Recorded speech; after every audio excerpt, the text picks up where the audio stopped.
सबसे पहले मैं टैक्स पर बात करने के लिए अबू बकर साहब आपकी जानिब आऊँगा। ये बताइए कि रीसेंट टैक्स पॉलिसी के हवाले से कितनी आमदन वाले शख्स को टैक्स नेटवर्क में आना लाजिम है? जी बिस्मिल्लाहिर्रहमानिर्रहीम। थैंक यू वेरी मच आगा साहब for having me on the show. अच्छा, इसमें यह है कि जो इनकम है उसके स्लैब इस साल जो फाइनेंस एक्ट 2024 जो है उसके तहत 6 लाख रुपीज़ एनुअल यानी पर एनम 50,000 रुपये पर मंथ अगर आप इनकम ड्रॉ करते हैं जी। तो that is beyond that is taxable till 6 lakh that is exam from taxation और उसके बाद वो टैक्सेबल हो जाती है, चाहे आप सैलरी इनकम ले रहे हैं। ये तो बहुत कम आमदन है। बिल्कुल कम आमदन है ये। अब देखिए इसको अगर आप जैसे मैंने कहा डिवाइड करें पर मंथ तो 50,000 रुपये एक महीना बनता है। लेकिन ये कि इस पे जो इसकी इमीडिएट जो पहली स्लैब है 8 लाख तक वो भी कुछ ज़्यादा नहीं है, 5% है सिर्फ जो एक्सीडिंग 6 लाख है। जी बिल्कुल, तो वो ज़्यादा स्लैब नहीं है उस पर। उसके बाद जाके ज़रा रेट्स हाई साइड पर चले जाते हैं। ठीक है, तो 8 लाख तक तो ज़्यादा रेट्स नहीं है। सही। लेकिन ज़ाहिर है कलेक्शन का कोई ना कोई मैकेनिज़्म गवर्नमेंट ने इस्टेब्लिश तो करना होता है जहाँ से स्टार्ट किया जा सके। और टैक्स रिटर्न जमा करवाने की आखिरी तारीख क्या है? अच्छा, इसमें जो हमें इनकम टैक्स ऑर्डिनेंस प्रोवाइड करता है that is 30 September of every year. सही, ये फाइनेंशियल ईयर। हाँ, लेकिन उसमें होता यह है कि ये cut off date in most of the cases होती नहीं है। जो FPR है उनके जो चेयरमैन हैं वो हर साल ही ऑलमोस्ट एक एक्सेप्शन निकाल दीजिए, 2 साल पहले हुआ था ऐसा, ठीक, वो इसमें एक्सटेंशंस करते रहते हैं गोइंग टू द रीज़न जो आपकी रिटर्न्स फाइलिंग जब कंप्लीट नहीं हो पाती। और राइटली सो होता है कि जो ख़ास तौर पे जो बिज़नेस कम्युनिटी है जी वो जब अपनी बिज़नेस करती है उनकी डिडक्शंस मुख्तलिफ जगह पे हो रही होती है। अच्छा, उनके लिए उनको जो सर्टिफिकेट्स होते हैं जो उनके बिहाफ पे टैक्स की डिडक्शन उनके सप्लायर ने की होती है या जिसको सर्विस प्रोवाइड कर रहे होते हैं या एम्प्लॉयर्स ने की होती है, सैलरीड पर्सन की बात करें तो वो उनकी कलेक्शन के अंदर एट टाइम्स जो है वो थोड़ा सा गैप आ जाता है जिसकी वजह से लोग अपनी इनकम टैक्स रिटर्न टाइम पे फाइल नहीं कर पाते।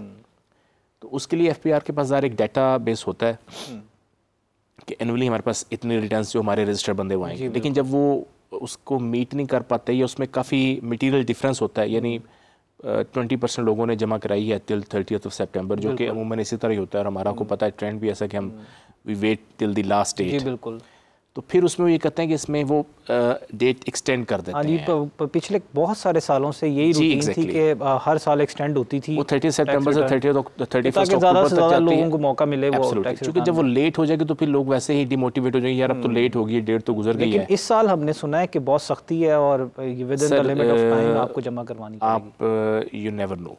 ओके, ये डिपेंड करेगा रिटर्न फाइलिंग कितनी होती है टिल 30 सितंबर, सही, और गवर्नमेंट की और FPR की और जो फाइनेंस मिनिस्ट्री है उसकी पॉलिसी क्या होगी, ये उस पर डिपेंड करेगा। अगर साहब जो टैक्स की बात करें तो सैलरीड क्लास पहले ही बहुत परेशान है क्योंकि 45% तक उनका टैक्स बढ़ा दिया गया है और इनडायरेक्ट टैक्स पाकिस्तान में बहुत ज़्यादा लिया जाता है। मुझे ये बताइए कि पाकिस्तान जैसे ममालिक में इनडायरेक्ट टैक्स कलेक्शन पर इतना ज़ोर क्यों दिया जाता है? अगर सब उसकी बड़ी बेसिक रीज़न है, बड़ी इसको एक एज अ लेमैन भी अंडरस्टैंड किया जा सकता है। देखिए, जब डायरेक्ट टैक्सेशन की कलेक्शन नहीं होती ना, मुल्क एक घर की तरह चलता है। लेकिन डायरेक्ट टैक्स कलेक्शन मैं आपको उस जो बात, इसमें भी तो रियासत की कमज़ोरी है ना, इदारों की कमज़ोरी है। ये बात ठीक आपकी हो सकती है, पार्शली ठीक हो सकती है। इसको सारा बोझ गरीब पर पड़ता है। सर, उसमें होता यही है कि जो डायरेक्ट टैक्सेशन है वो या तो आपको वॉलंटरली देना होती है या गवर्नमेंट आपको इंसेंटिव्स देती है या फिर आपके लिए कुछ थ्रेट्स क्रिएट किए जाते हैं, आपको पुल किया जाता है। मेरा ख्याल है सिस्टम को डॉक्यूमेंटेड करना भी तो उससे भी तो कोई स्पेस नहीं फिर रहती अगर आप सारा सिस्टम ही डॉक्यूमेंटेड कर दें, जो कि पाकिस्तान में अनफॉर्चुनेटली नहीं है। अगर हमारा सिस्टम टोटली डॉक्यूमेंटेड हो तो फिर तो ये चीज़ें स्पेस ही नहीं रहती ना कि कोई शख्स टैक्स से बच सके। कुछ थोड़ी सी बेहतरी आ रही है ना, मतलब फॉर एग्जांपल आप प्रॉपर्टी परचेज करते हैं तो सब कुछ डॉक्यूमेंटेड है, आप बैंक प्रॉफिट्स ले रहे हैं, गाड़ी ले रहे हैं, ये डॉक्यूमेंटेड टू सम एक्सटेंट्स है, तो लोगों को इन आइदर केस आना पड़ता है टैक्स नेट में। 3, 4, 5 साल पहले तो कुछ भी नहीं था। लेकिन अबू बकर भाई ये भी तो देखा जाए ना कि इसमें सबसे ज़्यादा कसूरवार FBR को कहा जाता है। तमाम हुकूमतें जब भी तनकीद करती हैं वो FBR के सिस्टम पर तनकीद करती हैं कि एक तो उसमें करप्शन बहुत ज़्यादा है और दूसरा ये कि कारोबारी हजरात को बहुत मुश्किलात पेश आती हैं अपने सिस्टम को चलाने के लिए, क्योंकि FBR में बहुत रुकावटें पैदा की जाती हैं। बिल्कुल ऐसे ही। अगर आप समझते हैं FBR का सिस्टम रिफॉर्म्स की जाएं और क्या रिफॉर्म्स की जाएं ये भी बताइएगा, तो क्या ये सिस्टम मज़ीद बेहतर हो सकता है? सर, इसमें आपने जो क्वेश्चन किया है आगा साहब, ये मेरा ख्याल है सबसे वैलिड क्वेश्चन ये है कि इस वक्त जो FBR का सिस्टम है ना, ये बिल्कुल कोलैप्स कर गया हुआ है। मेरे पास ऑनेस्टली स्पीकिंग फिगर्स नहीं है, लेकिन बीइंग द प्रैक्टिशनर जो मैं डेली बेसिस पे देखता हूँ, मेरा हाल है टैक्स की कलेक्शन को 20-25% होगी और 70% के करीब जो है वो अनफॉर्चुनेटली अंडर द टेबल वो करप्शन की नज़र हो जाता है। जी बिल्कुल ऐसा ही है। ये एक बहुत बड़ा अलमिया है लोगों पाकिस्तान के ऑडिट्स खोल दिए जाते हैं, पर ऑडिट करप्शन मतलब फिक्स वो ली जाती बस है। वो जाहिर है क्या क्या आप बताएं सिस्टम के बारे में? बिल्कुल ऐसे ही इसमें अगर हम इसकी वे फॉरवर्ड की प्रॉब्लम सबको पता है, देखिए प्रॉब्लम्स मुझे भी पता है, आपको पता है, ओवरऑल सबको पता है। जो वे फॉरवर्ड बड़ा सिंपल है, आपका ऑफिसर आपकी जो असेसमेंट कर रहा है, अगर आप अपने राइट पे हैं और आपकी असेसमेंट गलत करता है तो या तो उसकी कोई ACR में कोई हर्डल होना चाहिए, या उसकी कोई प्रमोशन में प्रॉब्लम आए, या उसको कोई पेनल्टी चार्ज हो, उसके कोई ना कोई उसको बुक तो किया जाए जो गलत आपकी असेसमेंट कर रहा है। अगर आपके पास डॉक्यूमेंट्स नहीं है तो फिर तो ठीक है वो करे। एक बंदा डॉक्यूमेंट्स भी प्रोवाइड कर रहा है, उसकी सारी जो है वो असेसमेंट आप सिर्फ on the basis of guess work कर देते हैं, तो इस पर टैक्स पेयर जो बड़ा एग्रीव्ड होता है और बड़ा उस पर परेशान होता है। बिल्कुल। और उसके लिए फिर वो FBR तो बड़े आसानी से कह देते हैं जी आप नेक्स्ट फोरम पे चले जाएं, अपील फोरम पे। अच्छा, अपील फोरम पे भी तो आपके ही लोग जो वो एलिवेट होके गए हैं जी, बिल्कुल ऐसा ही है। उधर क्या होगा, वही सिस्टम के लोग हैं ना, उधर थोड़ा सा बल्कि मजीद मुश्किल हो जाएगा। जी बिल्कुल ऐसा ही है। तो ये बड़ा मुश्किल है और बिजनेसमैन को बजाय इसके कि आप इंसेंटिव्स दे के वो ज़्यादा से ज़्यादा मुल्क के अंदर इन्वेस्टमेंट्स करें। आपकी तजुर्बे और एनालिसिस के मुताबिक आप क्या रिफॉर्म समझते हैं कि FBR के सिस्टम में की जाएँ तो ये चीज़ें हल हो सकती हैं? सर, एक तो डिजिटलाइजेशन होनी चाहिए, हर चीज़ जो है वो डिजिटल होनी चाहिए। सही। जिससे जो फिजिकल इंटरफेरेंस है वो कम से कम हो, मैनुअल इंटरफेरेंस कम से कम, पर्सनल भी, यानी आपके जो फिजिकल आप खुद उसमें डाटा के अंदर कुछ कर सकते हैं वो कम से कम हो। सिस्टम ऑटोमेटिकली चीज़ों को जो है वो देखे, पैरेलल ये हो तो नहीं सकता। प्लस FBR के पास सारा रिकॉर्ड मौजूद होता है कि इनके जो ऑफिसर्स उनमें करप्ट की रेशो क्या है, देखिए हर चीज़ का पता होता है। आप अपने डिपार्टमेंट आपको सबको पता होगा, मुझे अपने ऑफिस का पता है, तो उनको मेहरबानी करें, उनको घर बैठा के सैलरीज दे दें, उनको मेन जॉब्स पे जो फील्ड के अंदर चले उनको कहीं यूटिलाइज कर लें, उनको ये ऑफिस के अंदर, यूनिट्स के अंदर, जोन्स के अंदर उनको यूटिलाइज ना करें, सिस्टम को ज़्यादा से ज़्यादा डिजिटलाइज ये वाहिद हल है हमारे पास, वाहिद हल है। और उसके अलावा ऑफिस का जिसका मैंने कहा उनकी प्रमोशंस, उनके पर्क्स, सब कुछ डिपेंड होना चाहिए उनकी परफॉर्मेंस पे, ये बड़ा ज़रूरी है।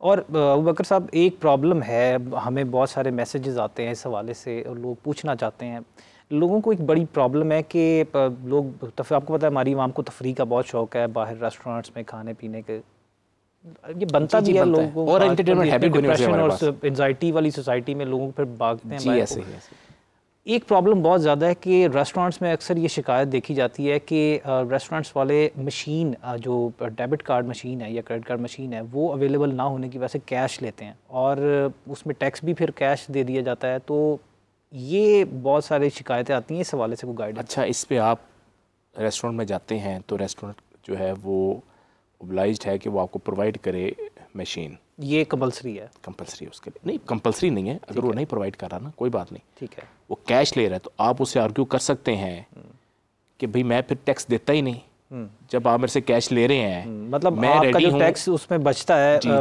मशीन के साथ, आप वो क्यों प्रोवाइड नहीं कर रहे कार्ड के ऊपर, वो आप क्योंकि वो उसमें जाके वो बढ़ जाता है कैश के ऊपर, तो आप उससे आर्ग्यू कर सकते हैं कि जी मैं उतना ही टैक्स। अब वो होता क्या है एक्चुअल में, क्या होता है FBR को इतना ज़्यादा, इनफैक्ट FBR इसमें PR इन्वॉल्व, क्योंकि सर्विसेज हैं, दिस इज परमिशनल सब्जेक्ट, ये PRA टैक्स कलेक्शन करता है जो सर्विसेज पे प्रोवाइड किया जाता है रेस्टोरेंट्स पे जो आप चाहते हैं। ठीक ठीक ठीक।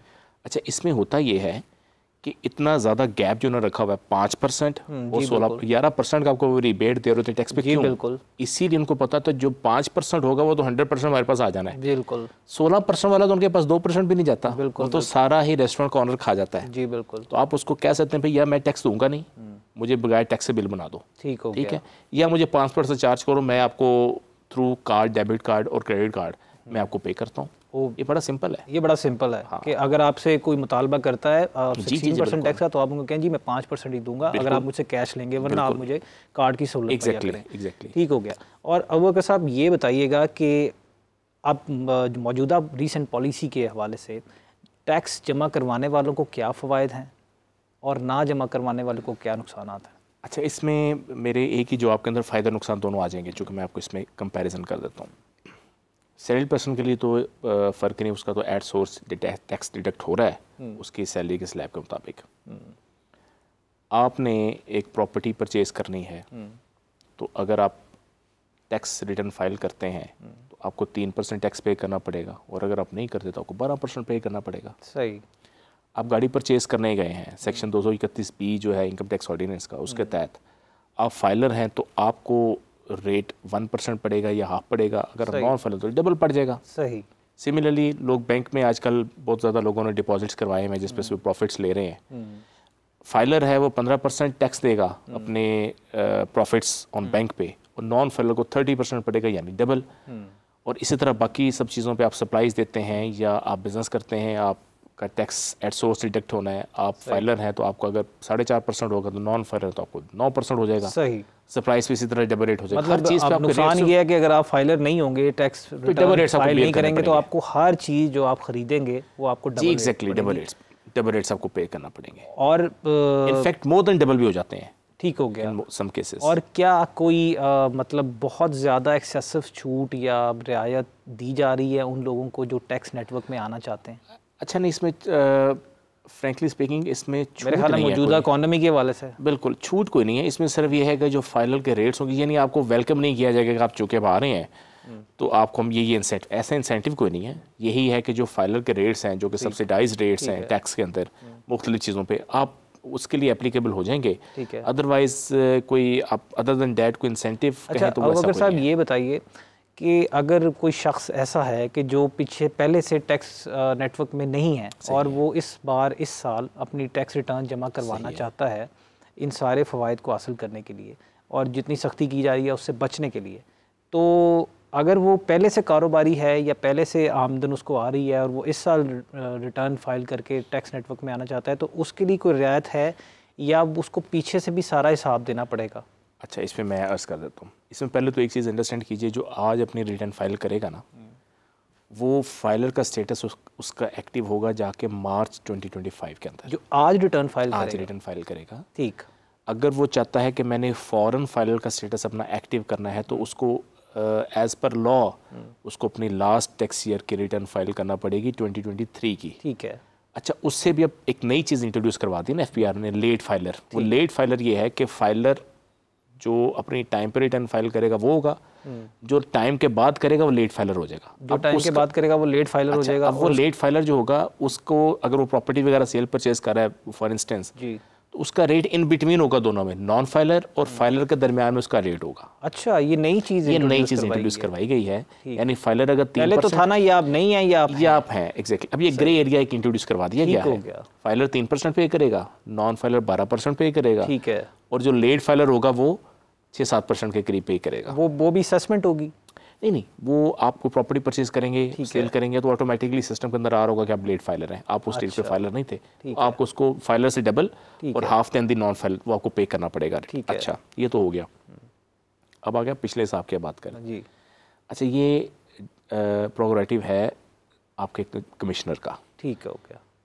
ये सब्जेक्टिव सी चीज़ है, ऐसे कि आज आप फाइलर बने और आपकी वेल्थ जो है, जो वेल्थ स्टेटमेंट फाइल करते हैं अंडर सेक्शन 116 में, उसमें अपने काफ़ी ज़्यादा प्रॉपर्टीज़, फॉर एग्जांपल अपने बड़ी प्रॉपर्टीज़, आपके 8-10 प्रॉपर्टीज़ आ गई, कैश आ गया, आपके बैंक प्रॉफिट्स आ गए, इनफैक्ट बैंक अकाउंट्स के अंदर अच्छे पैसे आपके पास हो गए, यानी एक आपकी एक हेल्दी वेल्थ स्टेटमेंट है। तो उसको देखते हुए कमिश्नर आपको कह सकता है, आपको नोटिस कर देगा किसके लिए, कि आप अपनी 114(4) के अंदर सेक्शन 114 सब सेक्शन 4 के तहत वो आपको कहेगा कि अपनी पिछले साल की रिटर्न जमा करवाइए। और ये भी बताएगा कितने पिछले सालों की? जी सर, पिछले 5 साल के लिए आपको नोटिस कर देगा। अच्छा। फिर आपको उनकी रिटर्न जमा करवानी पड़ जाएंगी। ठीक है। ताकि वो देखना क्या चाह रहे हैं, एस्टैब्लिश क्या करना चाह रहे हैं कि जो वेल्थ आप इस वक्त शो कर रहे हैं आप उस तक पहुँचे कैसे, पिछले रिटर्न्स बताइए, उसमें आपने क्या टैक्सेस पे किए, तो उससे आपका वो देखेंगे कि आपने इतनी वाइड मनी कैसे एक्वायर कर ली। ठीक है। तो ये डिपेंड करता है, this is a subjective question कि ये वो करते हैं आपको या नहीं नोटिस करते हैं। लेकिन अगर आपकी वेल्थ ज़्यादा नहीं है, आप अभी बिजनेस में आए हैं और थोड़ी सी आपकी वेल्थ है, तो वो फिर आपको पिछली रिटर्न्स के लिए आपको नोटिस नहीं करते।